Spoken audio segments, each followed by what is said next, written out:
ছোটদ্র ভাই মনিরুজ্জামান আমাদের 10 নম্বর আগরটারি ইউনিয়নের জামাত ইসলামের আমির, তিনি আমাদের মাঝে পৌঁছাইছেন। একবার সবাই নারায়ে তাকবীরের ধ্বনি দিয়ে তাকে স্বাগতম জানাই। নারায়ে তাকবীর, আল্লাহু আকবার। সভাপতির আগমন, শুভেচ্ছার স্বাগতম, শুভেচ্ছার স্বাগতম। সভাপতির আগমন, কতপ্রবাসীর পক্ষ থেকে লাল গোলাপ শুভেচ্ছা, লাল গোলাপ শুভেচ্ছা। কতপ্রবাসীর পক্ষ থেকে নারায়ে তাকবীর, আল্লাহু আকবার।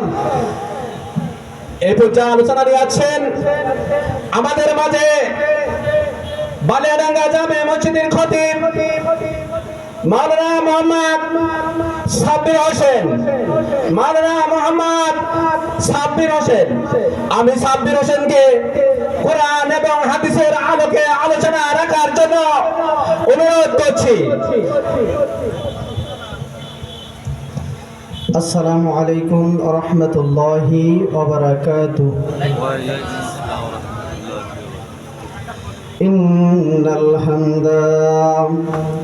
ইন্নাল হামদালিল্লাহি আকরামিল্লাযী খালাকাল ইনসান ওয়া কাররামাহু মিনাল বায়ানি মা লাম ইয়ালাম।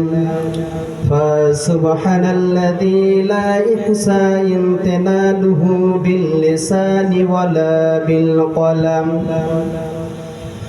نشهد أن لا إله إلا الله وحده لا شريك له. أما بعد فأعوذ بالله من الشيطان الرجيم. بسم الله الرحمن الرحيم.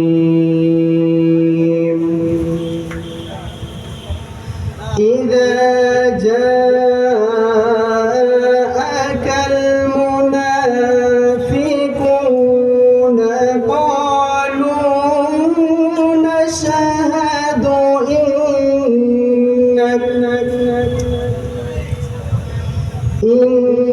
إنك لرسول الله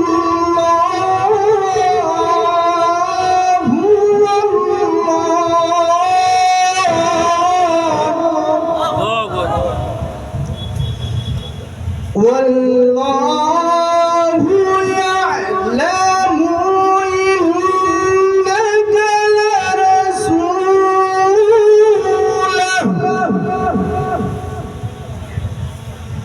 والله يشهد إن المنافقين لكاذبون إلى آخر. وقال رسول الله صلى الله عليه وسلم من لم تنته الصلوات عن الفحشاء والمنكر فلا صلوات له. رواه الترمذي. يا أيها الذين آمنوا صلوا عليه وسلموا تسليما. اللهم صل على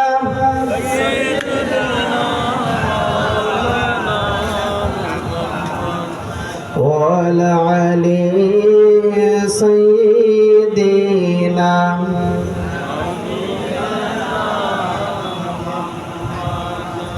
বিপ্লব মানে জীবন দেওয়া, বসে থাকা নয়, সে কোনো দিন আসবে না রে করো যদি ভয়। যদি বলেন ঠিক কিনা? বিপ্লব মানে জীবন দেওয়া, বসে থাকা নয়, সে কোনো দিন আসবে না রে করো যদি ভয়।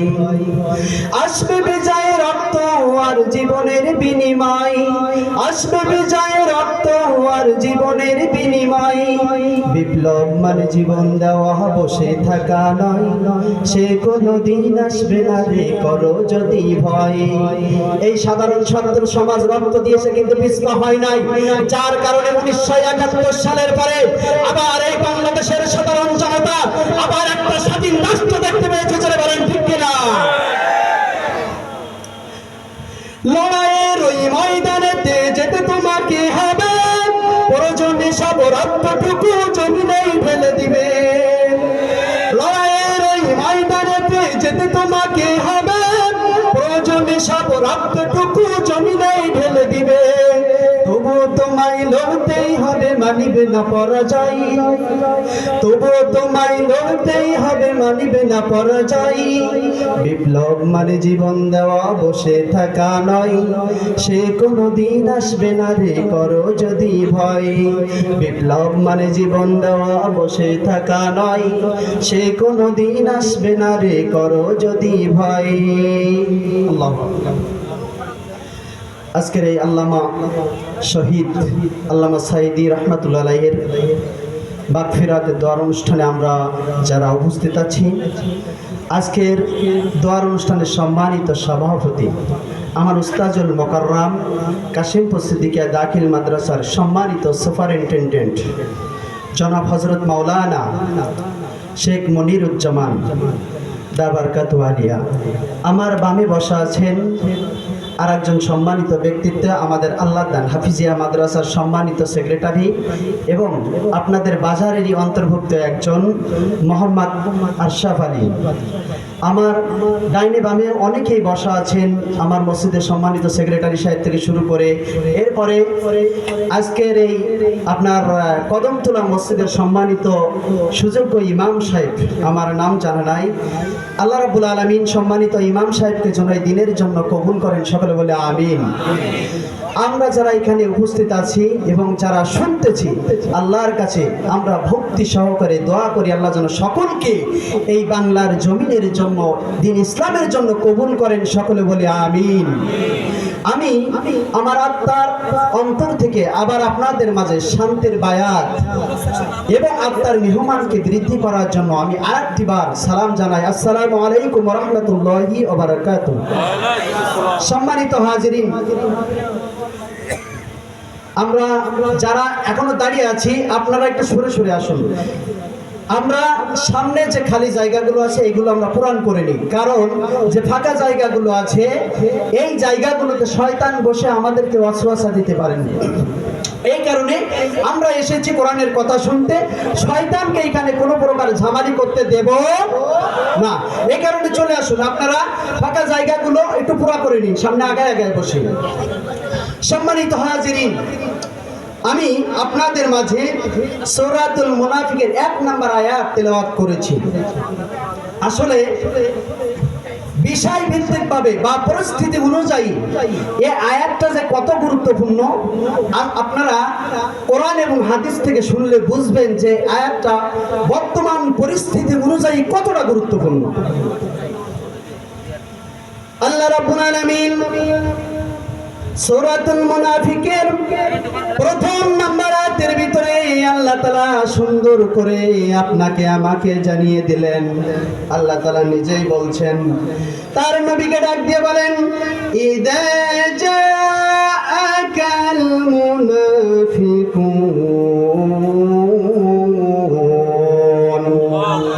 আল্লাহ তাআলা বলছেন, নবী যখনই মুনাফিকরা তোমার কাছে আসবে, যখনই মুনাফিকরা তোমার কাছে হাজির হবে, তখন তারা কি বলবে? ক্বালু নাশহাদু ইন্নাকা রাসূলুল্লাহ। নবী আমরা সাক্ষ্য দিতেছি রাসূল হচ্ছে আল্লাহরই রাসূল, সুতরাং আমরা এটা সাক্ষ্য দিতেছি। মুনাফিকরা এবার কি বলবে? আল্লাহ তাআলা বলছেন, ওয়াল্লাহু ইয়ালামু ইন্নাকা লারাসূলুহু। আল্লাহ তাআলা বলছেন ওই সমস্ত মুনাফিক এবার বলবে তিনি যে রাসূল সেটা আল্লাহও জানে, এত সুন্দর কায়দায় বলবেন। মুনাফিকরা তোমার কাছে চলে আসবেন আর তোমার কাছে আসে এভাবে একে একে তারা সাক্ষ্য দিতে থাকবে। এর রাব্বুল আলামিন সর্বশেষ অবস্থায় আল্লাহ তাআলা তার নবীকে হুঁশিয়ার করে দিয়ে বললেন, ওয়াল্লাহু ইয়াশহাদু ইন্নাল মুনাফিকিনা লাকাযিবুন।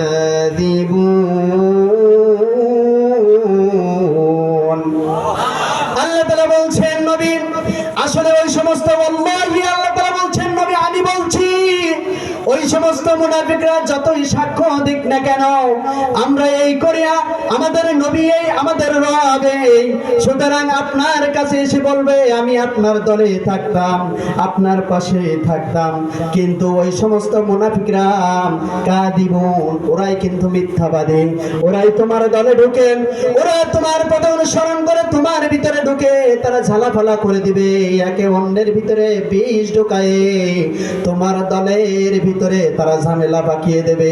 এরকম মানুষ আছে না নাই? আছে না? সুবিধাবাদ জিন্দাবাদ। দেখবেন যখনই ইসলামের সুদিন এসে যায় পাশে পাওয়া যায়, যখনই ইসলামের নির্যাতিত নিষ্পীড়িত সমাজ এসে যায়, তখনই দেখা যায় তারা হচ্ছে কিনা আমাদের দিক থেকে মানে চলে গিয়ে আমাদের বামপন্থীদের সাথে হাত মেলায়। এরকম মানুষ আছে না নাই? সম্মানিত ভাইরা আমার, আল্লাহ তাআলা বলছেন, ও নবী, এই কারণে তুমি ওদের কাছ থেকে অবশ্যই সচেতন হয়ে যাও, ওদের দিক থেকে অবশ্যই তুমি নজর রেখো।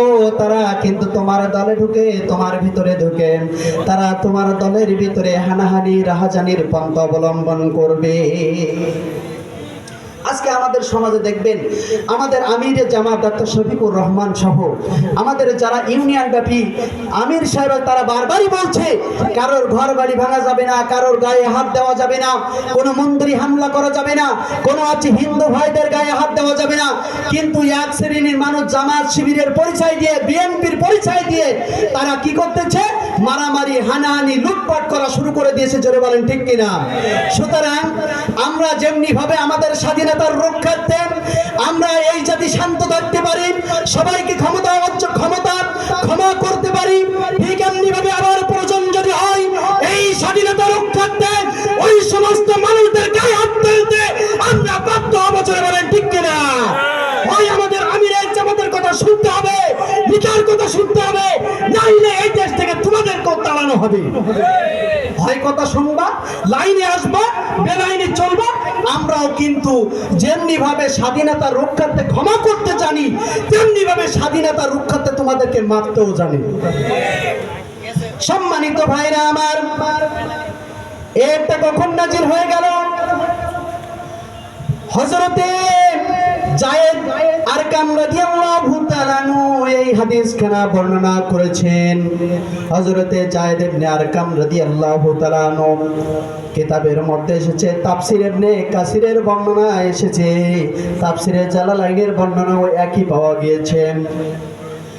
আল্লাহর নবী জনাবে মুহাম্মদ রাসূলুল্লাহ সাল্লাল্লাহু আলাইহি ওয়াসাল্লাম এক যুদ্ধে যাচ্ছেন। এখানে এক যুদ্ধ বলতে তাফসীর ইবনে কাসিরের বর্ণনা এসেছে তাবুক যুদ্ধের কথা বলা হয়েছে।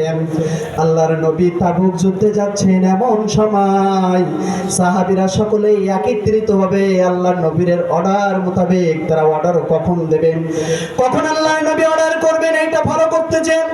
এরপর আল্লাহর নবী সকলকে তাবুক যুদ্ধে যাওয়ার জন্য খুব ভূমিষ্ঠকর একটা সময় ছিল, এমন একটা কঠিন সময় ছিল যেই সময়টা খুব গরমের দুর্দিন ছিল। এই তাবুক যুদ্ধে যাওয়ার ক্ষেত্রে অনেক সাহাবীরা, যারা সাহাবী বলে পরিচয় দিয়েছিল, ইসলাম বিজয় হবে, ইসলামের পথে থাকবেন, এমন কিছু মানুষ তারা হচ্ছে কিনা কি করলাম, যাদের ইমানের একটু ঘাটতি ছিল তারা এই যুদ্ধে যেতে অস্বীকার করলো। তারা বলল আমরা এই যুদ্ধে যেতে চাই না, কারণ এত গরম, এত উদ্বৃত্ত পড়ে গিয়েছে, গার ঘাম তো মারে নাই, সুতরাং এই যুদ্ধে যে আমাদের তো ক্লান্ত পরিশ্রম করে আমাদের কষ্ট হয়ে যাবে, হয়তোবা আমরা এই যুদ্ধে জয়লাভ নাও করতে পারি। এমন কিছু ধারণা নিয়ে কিছু সাহাবী কেটে পড়ল। আর যে সমস্ত সাহাবীরা রাজি থাকলো, মদিনার আনসার এবং মুহাজিরদের নিয়ে আল্লাহর নবী তাবুক যুদ্ধের জন্য চলে গেলেন এবং চলতে শুরু করে দিলেন। যুদ্ধের কিনারায় পৌঁছাবেন, কিন্তু তার মধ্যবর্তী একটা স্থানে আল্লাহর নবী বিশ্রামের জন্য সাহাবীদেরকে বললেন, আনসারদের বললেন, মুহাজিরদের বললেন, তোমরা সকলেই শান্তভাবে এখানে একটু বিশ্রাম নাও। ঠিক এমন একটা পর্যায়ে এসেছে, হাদিসখানা বর্ণিত হয়েছেন বুখারীর বর্ণনায় ৪র্থ নাম্বার খণ্ডে ৪৫৭৭ নাম্বার হাদিসের ভিতরে আছেন। হযরতে যায়েদ ইবনে আকরাম রাদিয়াল্লাহু তাআলা হাদিসখানা বর্ণনা করেছেন। এমন সময় আনসারদের কাছে চলে গেলেন আব্দুল্লাহ বিন উবাই। আব্দুল্লাহ বিন উবাই আনসারদের কাছে যে বলছেন, ও আনসার ভাইরা আমার, তোমরা আজকে যেইখানে লীলা শিকায় অবস্থায় বসে আছো, কিন্তু তোমরা যাদেরকে সহযোগিতা করেছিলে মদিনার মক্কার মুহাজিরদেরকে যেভাবে তোমরা সহযোগিতা করেছিলে, আর সেই মুহাজিররা তোমাদের সঙ্গে যুদ্ধ করার জন্য লিপ্ত হয়ে গেল। তারা একটা ইস্যু দেখালো, আব্দুল্লাহ বিন উবাই একটা ইস্যু দেখালো। তাফসীরের ভিতরে আছে, আব্দুল্লাহ বিন উবাই বলতে চাই, ওই জিহাদের ময়দানে যাওয়ার ক্ষেত্রে সামান্য একটু ত্রুটি বিচ্ছিত হয়ে যায়, মুহাজির এবং আনসারদের মধ্যে একটু কথা কাটাকাটি হয়ে যায়। এমন একটা পর্যায়ে পৌঁছে যায়, মুহাজিররা একদল হয়ে গেল, আনসারেরা একদল হয়ে গেল। এমন সময় যুদ্ধে দুই দল লিপ্ত হয়ে যাবেন।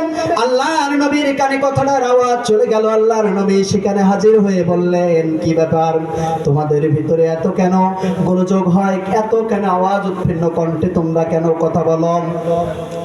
আল্লাহর নবী বলছে, যাও যাও যাও যাও, সেই জায়গায় চলে যাও। সুতরাং তোমরা নিজেদের ভিতরে কেন হানাহানি করো? এই সামান্য একটু ত্রুটি বিচ্ছিত হওয়ার কারণে আব্দুল্লাহ বিন উবাই বার মুহাজিরদের পাশে চলে গেল।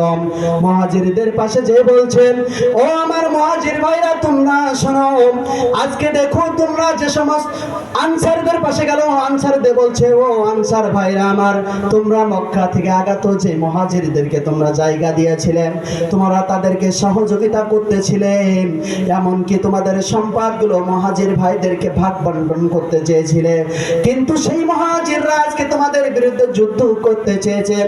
সুতরাং এই যুদ্ধে থেকে ফিরে যে তোমরা কি করবা? ওই মুহাজিরদেরকে মদিনার মাটি থেকে জনমের মতো বিদায় করে দিবা। তোমরা কি লক্ষ্য করো না?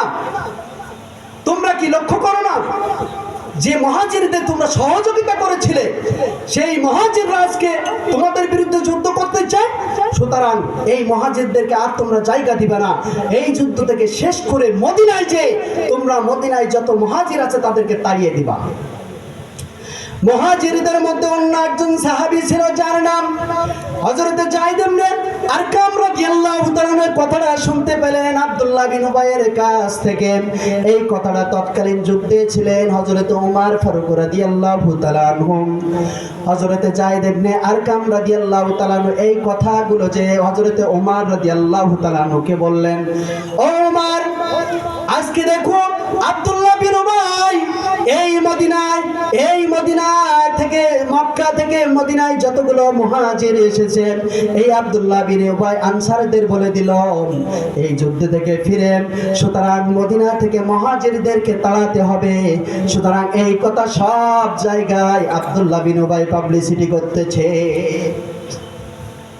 আজকে দেখুন, আব্দুল্লাহ বিন উবাই একটা মুনাফিক ছিলেন, এটা সকলেরই জানা। কিন্তু সেই সময়ে কোরআনের কোনো আয়াত নাজিল না হওয়ার কারণে আল্লাহ রাসূল তার কথায় খুব একটা গুরুত্ব দেননি, কিংবা যে যা বলতো সবাইকে থামিয়ে দিত।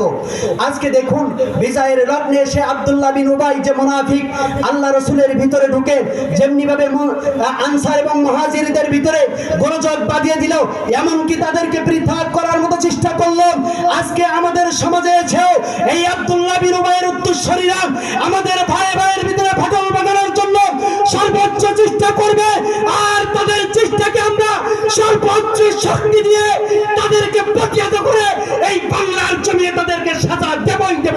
জোরে বলেন ঠিক কিনা? সম্মানিত হাজিরিন, আমরা সকলেই প্রস্তুত থাকবো এটার জন্য। এই আব্দুল্লাহ বিন উবাই এই কথা বলল সেইখানে। এরপরে ওমর রাদিয়াল্লাহু তাআলা রাসূল সাল্লাল্লাহু আলাইহি ওয়াসাল্লামকে রাসূল সাল্লাল্লাহু আলাইহি ওয়াসাল্লাম ডাক দিলেন, আব্দুল্লাহ বিন উবাইকে ডেকে বললেন, তুমি কি এই কথা বলেছো? তখন আব্দুল্লাহ বিন উবাই বলল, না তো রাসূল, আমি এই কথা কখনো বলিনি, অস্বীকার করলো। মুনাফিকরাও আছে আমাদের মাঝে, আমাদের সাথে একরকম বলবে, আবার বামপন্থী দলের সাথে যে আর ভালো সাজার জন্য আর এক রকম বলবে, এরা মনে আছে না নাই? এই কথা যখন অস্বীকার করলো, আল্লাহ নবী খেপে গেলেন, আর জায়েদ ইবনে আরকাম রাদিয়াল্লাহু তাআলা বললেন, তুমি এরকম কথা কেন বলেছো? এরকম কথা আর কখনো বলবে না। আল্লাহ নবী একটু ধমক দিয়ে বললে, হযরত জায়েদ রাদিয়াল্লাহু তাআলা বলছেন, ওই দিনের মতো খারাপ দিন আমার মনে হয় আর জীবনে কোনোদিন আসেনি। আর আমি ওই দিন জিহাদ থেকে ফিরে এসে আমি ঘরে ঢুকেছিলাম, আর কোনোদিন মদিনার বাইরে বেরোতাম না। এরপর হঠাৎ করে সূরাতুল মুনাফিকের এই 1 নম্বর আয়াত আল্লাহ তাআলা নাজিল করে দিয়ে বলল, হে নবী, ওই আব্দুল্লাহ বিন উবাই, ওই মুনাফিক যে কথাটাই তোমাকে বলেছে ওটা মিথ্যা বলেছে। জোরে কন্যা সুবহানাল্লাহ। আল্লাহর নবী স্বয়ং আব্দুল্লাহ হযরতে জায়েদ ইবনে আরকাম রাদিয়াল্লাহু তাআলার কাছে যে বলছেন, ও আরকাম, তুমি চিন্তা করো না, আল্লাহ রাব্বুল আলামিন তোমার সঙ্গে আছেন। আল্লাহ তাআলা এই মুহূর্তে আমাকে জানিয়ে দিলেন তুমি নির্দোষ। জোরে কন্যা সুবহানাল্লাহ। আমাদের আল্লামা দেলোয়ার হোসেন সাঈদী কখনো ধর্ষণ করেনি, তারা বলতে চেয়েছিল ধর্ষণ করেছে। রাজাকার হয়নি, সন্তানের লাশ সামনে নিয়ে বলেছে, আল্লাহর কসম করে বলি 1971 সালের কোন কাদামাটি আমার গায়ে পড়ে নাই। তারপরেও এই জালিম স্বৈরাচারক শাসক সেই অপরাধী করে তাকে কি করেছিল? জেলখানায় দিয়েছিল। জোরে বলেন ঠিক কিনা? সম্মানিত হাজির, একটা ছোট্ট একটা উদাহরণ দিই। এক দেশের রাজা বলতেছে, আজ থেকে আমি আমার দেশে কোনো অপরাধী ব্যক্তি রাখবো না। ওই রাজার বাড়িতে একজন মৌলবি থাকতো, তার সন্তানদের পড়াতো। এখন মৌলবি বলছে, আমার রাজা মনে হয় জীবনে ভালো কাজ করেছে কিনা জানি না, তাই এইবার যে কথাটা বলেছে এটা ভালো কাজ, সুতরাং আমার রাজা যেটা বলেছে এটা আলহামদুলিল্লাহ। এখন রাজা সাহেব অপরাধীকে ধরে ধরে জেলে নেয়। এখন মৌলবি একদিন দেখে যাদেরকে অপরাধী বলে তারাই নির্দোষ, যাদেরকে অপরাধী বলে তারাই নির্দোষ। এখন মৌলবী সাহেব বলছেন যে রাজামশাই, এটা তো আপনার অপরাধ। বলছে, তুমি আমার অপরাধ বললে? তোমার এত বড় ক্ষমতা, তোমার মৃত্যুদণ্ড দেবো এর জন্য। বলছে রাজামশাই, ঠিক আছে, আমি যদি অপরাধী হই তাহলে আমি আল্লাহ জান্নাত দেখতে পাবো না, আর আপনি যদি অপরাধী হন তাহলে আপনিও আল্লাহ জান্নাত দেখতে পাবেন না, কিন্তু যে অপরাধী না সে আল্লাহ জান্নাত দেখতে পাবে। এখন রাজামশাই বলছে, কেউ তো কোনোদিন আল্লাহ জান্নাত দেখতে পাবে না, সুতরাং দেখা যাক মৌলবী কি করে। বলছে, ঠিক আছে মৌলবী, তুমি তাহলে আমার জান্নাত দেখাও। এখন জান্নাত দেখাতে নিয়ে যাবে, এমন সময় মৌলবী সাহেব কানাকানি বলছে, রাজামশাই হুঁশিয়ার, যে অপরাধী সে কিন্তু দেখতে পাবে না, আর আপনি ঘোষণা দিয়েছেন অপরাধীদেরকে ধরে ধরে আমি জেলখানায় ভরবো, সোজা অপরাধ মুক্ত করব। আপনি কিন্তু এটাই ঘোষণা দিয়েছেন। এখন অহংকার একটা মাঠে নিয়ে গেছে। রাজামশাই বলছে, কি ব্যাপার মৌলবী সাহেব, তোমার জান্নাত কোথায় গেল? তখন মৌলবী সাহেব বলছে, আর একটু হাঁটো। আর একটু যে বলছে, রাজামশাই দেখতে পান ওই যে জান্নাত দেখা যায়। এখন রাজামশাই প্রথম চান্সেই বলে ফেলা হলো, কই জান্নাত? এখন মৌলবী সাহেব বলছে, রাজামশাই কি বলছিলাম আপনি ভেবেছেন? তখন রাজামশাই বলছে, তাই তো, আমি যে বলেছি অপরাধীদেরকে আমি ধরে ধরে জেলে নিয়ে যাব, আর মৌলবী সাহেব বলেছে অপরাধীরা জান্নাত দেখতে পাবে না, সুতরাং আমি যদি এখন বলি যে আমি জান্নাত দেখতে পাচ্ছি না, তাহলে তো ওই অপরাধী আমিও হয়ে গেলাম। এখন রাজামশাই বাধ্য হয়ে কি করলেন? বলছেন, হাই তাই তো ওই যে জান্নাত দেখা যায়, ওই যে জান্নাত দেখা যায়। রাজামশাই তখন স্বীকার করছে, তার মানে কি? কলে বলে ছলে বলে কৌশলে পড়ে গেছে। রাজামশাই বাধ্য হয়েছেন। আমাদের দেশের প্রধানমন্ত্রী বলেছিল, আমি 2001 সাল পর্যন্ত আমি দেশ শাসন করব। আমার আল্লাহ কিন্তু বলেছে তোমার ডেট শেষ হয়ে যাবে 24 সালে। সুতরাং এই দেশের সরকার এই রাজবংশ ছাড়তে চাই নাই, কিন্তু এমন একটা কৌশল আল্লাহ তাআলা করেছেন, এই স্বৈরাচারী শাসক শেখ হাসিনা সে এই রাজ্য ছাড়তে বাধ্য হয়েছে। যারা বলেন ঠিক কিনা? ঠিক এমনি ভাবে যুগে যুগে যত আবু জাহেলের উত্তরসূরি আসবে, নমরুদের উত্তরসূরি আসবে, তাদেরকেও বাধ্য করা হবে এই দেশ থেকে তাড়ানোর জন্য। যারা বলেন ঠিক কিনা? সম্মানিত হাজিরিন, আপনাদের কাছে একটাই আকুল আবদার রাখতে চাই, সেটা হচ্ছে এই যে আমাদের আল্লামা যেমন দিনের দাওয়াত দিয়ে গেছেন 50টা বছর, তিনি সব সময় মানুষেরকে শান্তির কথা বলেছেন, শান্তির পথে এসেছেন। তিনি বারবার নিজের দুঃখটা বুকে ধরে নিয়ে বলছিলেন, আল্লাহ আপনি আমাকে শাহাদাতের মৃত্যু দিয়েছেন, মৃত্যু দিয়েন, কিন্তু আল্লাহ রাব্বুল আলামিন সেই শাহাদাতের মৃত্যু তার জন্য কবুল করেছেন। যারা বলেন ঠিক কিনা? আমরা এই কারণে যেদিন ইসলামের পথে থাকতে যেন আমাদের আল্লামা চলে গিয়েছেন, আমাদের বীর কাসেম আলী চলে গিয়েছেন, আব্দুল কাদের মোল্লা চলে গিয়েছেন, অসংখ্য ছাপ, অসংখ্য মনুলিয়ারা চলে গিয়েছেন। আমরাও সেই পথে আমাদের জীবন দিতে চাই কিন্তু কখনো শয়তানের সঙ্গে আপোষ করব না জোরে বলেন ঠিক কিনা? আল্লাহ রাব্বুল আলামিন আজকে এই ময়দানে যতগুলো মানুষ আছে সকলকে যেন দ্বীন ইসলামের জন্য যে সমস্ত সাধারণ বৈষম্য ছাত্ররা জীবন দিয়েছেন দেশকে স্বাধীন করার জন্য, আমি আল্লাহর কাছে দোয়া করি আল্লাহ তাআলা সকলকে যেন ক্ষমা করে দিয়ে শাহাদাতের উচ্চ মাকাম দান করেন। সকলে বলে আমিন। ওয়া মা আলাইনা ইল্লাল বালাগ। আসসালামু আলাইকুম ওয়া রাহমাতুল্লাহি ওয়া বারাকাতুহু।